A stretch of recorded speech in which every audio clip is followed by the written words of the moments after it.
নমস্কার বন্ধুরা, good morning সবাইকে। রানাঘাট থেকে আমি দীপিকা চলে এসেছি নতুন আরও একটি ব্লগ নিয়ে। আমার নতুন আরও একটি ব্লগে তোমাদের অনেক স্বাগত জানিয়ে চলো আজকের ব্লগটা সকাল থেকেই শুরু করা যাক।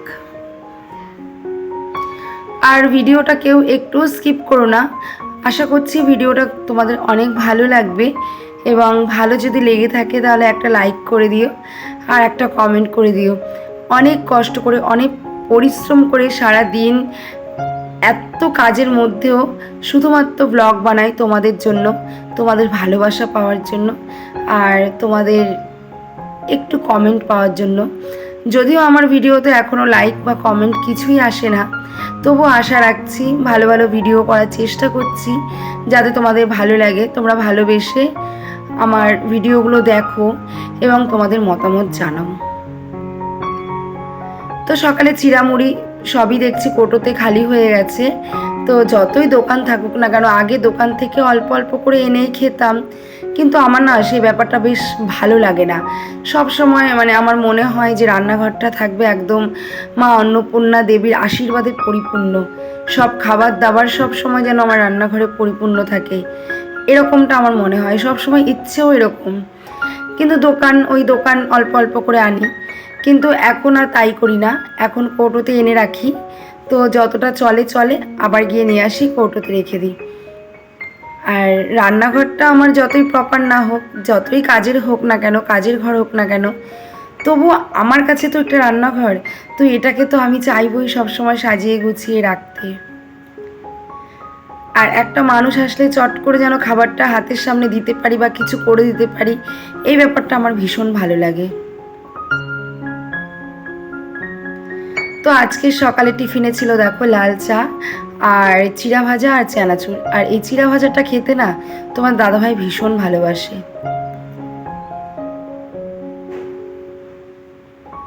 সকালে ওই যে টিফিন করলাম, ওই যে চা আর চিড়া ভাজা খেলাম, তারপরে কিন্তু আর তোমাদের সামনে আসাই হয়নি, রান্না বান্না কিছুই শেয়ার করা হয়নি। কারণ কি জানো তো বন্ধুরা, কারণ আজকে অনেক প্রেশার ছিল বাড়িতে, অনেক কাজ ছিল, অনেক এক্সট্রা কাজ ছিল, যেগুলো আর তোমাদের সাথে শেয়ারও করা হয়নি আর তেমনভাবে সময়ও পাইনি।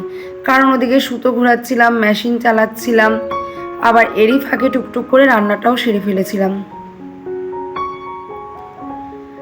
আর আজকে রান্না করেছিলাম মুগের ডাল আর ভেন্ডি শস্য বাটা আর উচ্ছে আলুর চচ্চড়ি, ব্যাস এটুকুই। তো বাবুকে ভাত খাইয়ে দিলাম, খাইয়ে দিয়ে দেখো এখন আমি ঘরটা মুছতে চলে এসেছি। আর আজকে সকাল থেকে তোমাদের সাথে আর কিছুই শেয়ার করা হয়নি, তার কারণটা হলো কালকে তোমরা দেখেছিলে, তোমাদের দেখিয়েছিলাম ঘরে অনেক কাপড় ছিল। তো পাইকার এসেছিল, পাইকারকে সেই কাপড়গুলো গুছিয়ে দিলাম, গুনে হিসাব করে টাকাগুলো নিতে হলো। তারপর শাড়ি থাকলে ঘর একদম বালি হয়ে যায়, ঘরটর পরিষ্কার করলাম, সেই মালগুলোকে ডেলিভারি দেওয়া হলো, গাড়িতে তুলে দিলাম। আজকে এক্সট্রা অনেক কাজ ছিল। আর তার মধ্যে তোমাদের দাদাভাইও বাড়িতে ছিল না। সব থেকে বড় সমস্যা আমার ওই জায়গাটাই হয়ে গেছিলো, তোমার দাদাভাই বাড়ি ছিল না এবং আমাকেই ঘর সামলে ব্যবসার দিকটাও আমাকেই সামলাতে হয়েছিল এক হাতে। আর তোমরা যারা আছো ঘর সামলে বাইরেটাও সামলাও, তারা তো জানো যে কতটা পরিশ্রম, সত্যি প্রচণ্ড পরিশ্রম। আর ব্যবসার তো আমি ততটা বুঝি না তেমন কিছু, তবে যতটা বুঝি হিসাব নিকেশ, তো ওগুলো তো করতেই হয়। তো ঘর আর ব্যবসা একসাথে সামলানো কিন্তু ভীষণই কঠিন একটা ব্যাপার। এই জন্যই সকাল থেকে আজকে তোমাদের সাথে কিছুই শেয়ার করা হয়নি। দেখো ওই ঘরটা মুছে ফেললাম, আর এই ঘরের না এই সিংহাসনের তলাটা, বড় সিংহাসনের তলাটায় লাঠিটা ঢোকে, কিন্তু ছোটোটায় ঢোকে না বলে হাত দিয়ে মুছে দিলে পরিষ্কার থাকে, আর নইলে না ভেতরে ধুলোবালির আস্তরণ পড়ে যায়। এই জন্য আমি চেষ্টা করি রোজই, দেখবে তোমরা আমার ভিডিওটা ভালো করে ফলো করলে দেখতে পাবে, রোজই আমি ওই জায়গাটায় বসে ভোলে বাবার যে আসনটা আছে তার নিচটা আর গোপালের যে আসনটা আছে তার নিচটা কিন্তু আমি হাত দিয়েই মুছে দিই। ওই ঘরটা মুছে দেখো এই ঘরটা পরিষ্কার করে মুছে দিলাম, আর দুটো ঘরই আজকে পরিষ্কার করে মুছলাম। আর আজকে যেহেতু পৌষ পৌষ না, মানে চৈত্র মাসের সংক্রান্তি, বছরের শেষ দিন। তো ঘর টর মোছা পরিষ্কার করা এগুলো তো আমাদের প্রত্যেকটা সংসারেরই কর্তব্য বা দায়িত্ব, বা এটা করতে হয়। যেহেতু আমরা সনাতন ধর্মী, আমরা হিন্দু শাস্ত্র মতে, তো আমাদের সমস্ত আচার নিয়ম কানুন সব কিছুই কিন্তু মেনে চলতে হয়। আজকে বছরের শেষ, সব কিছু ভালো, সব শুভ নিয়ে কালকের বছরটা শুরু হবে। তো আশা করছি নতুন বছর তোমাদের অনেক ভালো কাটবে, আর আমাকেও আশীর্বাদ করো। নতুন বছর, পুরনো বছরে অনেক কষ্ট, অনেক দুঃখ, অনেক না পাওয়া, অনেক কিছু রয়ে গেছে, আবার অনেক পেয়েছিও। তো সেই সবকে ভুলে নতুন বছরে যেন আবার তোমাদের ভালো বন্ধু, ভালো দিদিভাই হয়ে এই চ্যানেলটার পিছনে আমি যেমনভাবে খাটছি, ঠিক তেমনভাবেই পরিশ্রম করে এই চ্যানেলটাকে যেন একটু একটু করে অনেক বড় করে তুলতে পারি। দেখো গাছটার মধ্যে কি সুন্দর ফুল হয়েছে, দেখেছো? ফুলের কালারটা হয়েছিল গোলাপি। তো ভেবেছি ক্যামেরাটা অন করে তোমাদের সামনের থেকে ভিডিওটা করে দেখাবো, তার আগেই অন্বেষা ফুলটা তুলে নিয়ে চলে গেছিলো। তো যাই হোক, আজকে বছরের শেষ দিন, পৌষ সংক্রান্তি, ভাই ছাতুর দিনে ফুলটা ফুটেছে, এটা গোবিন্দর চরণে অর্পণ করা হবে। এতেই আমি অনেক খুশি, কারণ আমি তো এটাই চাই যে বাড়ির গাছের ফুল দিয়ে যেন আমার বাড়ির ভগবানের সেবা হয়। তো ভগবান ঠিক দিনেই কিন্তু আজকে ফুলটা ফুটিয়েছে।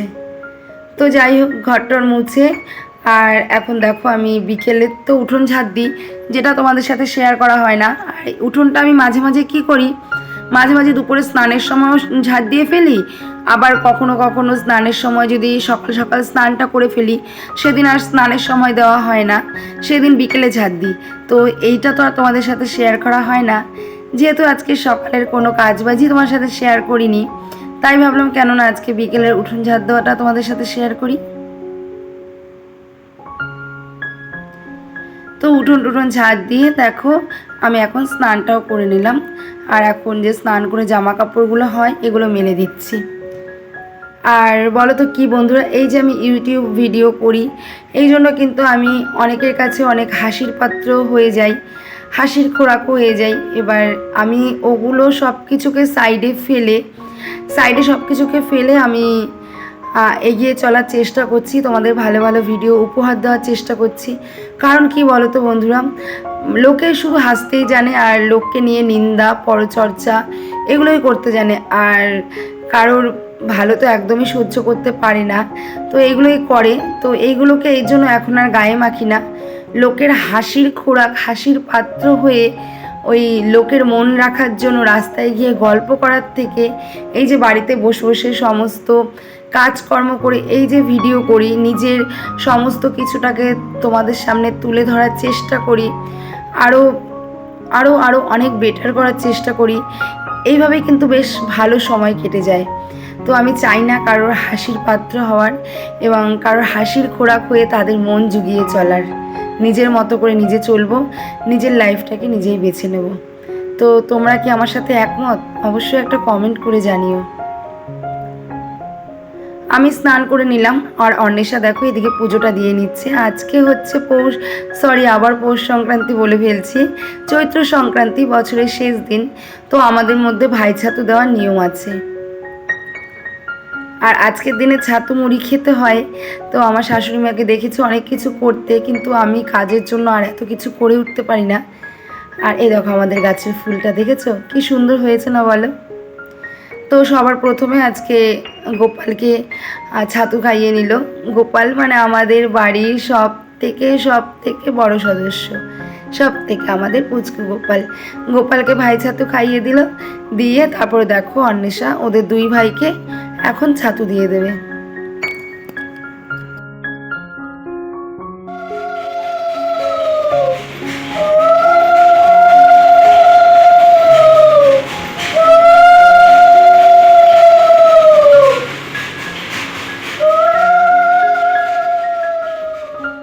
আর বলো তো কি, ভাই ছাতুও যে একটা রিচুয়াল আছে, এইটা কিন্তু আমি বিয়ের আগে জানতাম না।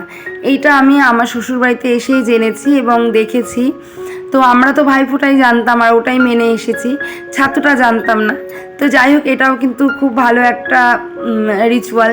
তো এটা হচ্ছে কি, দিদিরা ভাইদের আশীর্বাদ করে, তাদের দীর্ঘায়ু কামনা করে, তাদের আশীর্বাদ করে অনেক, এটাই। তো দেখো, পুজো দেওয়া, অনেসা পুজো দিয়ে ফেলেছে, প্রসাদও খেয়ে নিয়েছি। এখন আমি ভাত খেতে বসে পড়েছি, প্রচণ্ড খিদে পেয়েছে বন্ধুরা। তো আজকের আমাদের ভাই ছাতুর রিচুয়াল তোমাদের কেমন লাগলো, আমার ভিডিওটি তোমাদের কেমন লাগলো অবশ্যই কমেন্ট করে জানাতে কিন্তু একদমই ভুলো না। কারণ বলো তো কি, আমি তোমাদের ভালোবাসা পেতে চাই এবং আমি তোমাদের ভালোবেসে অনেক অনেক ভিডিও উপহার দিতে চাই। তো কেমন লাগলো ভিডিওটা অবশ্যই কমেন্ট করে জানিও। ভালো লাগলে আবারও বলছি, like, comment, share and subscribe. যদি নতুন বন্ধু থাকো তো সাবস্ক্রাইব করে দিও চ্যানেলটাকে। যারা করে দিয়েছো তাদের তো অসংখ্য অসংখ্য ধন্যবাদ। আর ওই যে বললাম কি কি রান্না হয়েছে সেটা তো বললামই। তো চলো, আর একটা কথা বলো তো কি, আমার যে কি অভাগা কপাল, মানে কি বলবো। এবছর নীল পুজোটাও আমি করতে পারলাম না। প্রত্যেক বছর নীল পূজা করি, আসলে বলে না যে অভাগা যেদিকে যায় সাগরও শুকায় যায়, তো আমার অবস্থাও তেমন হয়েছে। সত্যি আমার কপালটাই অভাগা, নইলে আমি প্রত্যেক বছর নীল পুজোর উপোস করি, কিন্তু এবছর আর করতেই পারলাম না। মনটা এত খারাপ লাগছিল নীল পুজোর দিন, মানে কি বলবো, ভীষণ খারাপ লাগছিল। কিছু না করলেও আমি বেলা 12টা 2টো 1টা 2টো এরকম উপোস করে ভোলে বাবার মাথায় জল ঢেলে এসে তারপর নিরামিষ খাই, ভাতই খেয়ে নিই। তো যাই হোক, খাই, কিন্তু এবছর আর পারলাম না। সত্যি কপালটা এত খারাপ, ভাগ্যটা এত খারাপ, ভাবতেও পারিনি, এত মন খারাপ লাগছিল। তো যাই হোক, ভগবান যদি খুশি হয়, ভগবান সহায় থাকে, অবশ্যই সামনের বছর আবার করব। তো চলো, আজকের মতো ভিডিওটা এখানেই রাখছি। আজকে আর বেশি দূর বাড়ালাম না, শরীরটাও খুব একটা বেশি ভালো লাগছে না, ভোরবেলার থেকে কাজ করছি, ইচ্ছে আছে এখন একটু শোবো। তো চলো, এখনকার মতো টাটা, বাই বাই। সবাই, তোমরা সবাই ভালো থেকো, নতুন বছর খুব খুব ভালো করে কাটাও। পুরনো বছরে সব খারাপ, সব গ্লানি, সব অহংকার, হিংসা, অহংকার করে কিচ্ছু লাভ নেই বন্ধুরা, কিচ্ছু লাভ নেই, সব কিছুই মাটিতেই মিশে যাবে। তো সব কিছুকে ত্যাগ করে চলো আমরা সবাই মিলে একসাথে আনন্দে থাকি। টাটা, সবাই ভালো থেকো, সবাই সুস্থ থেকো।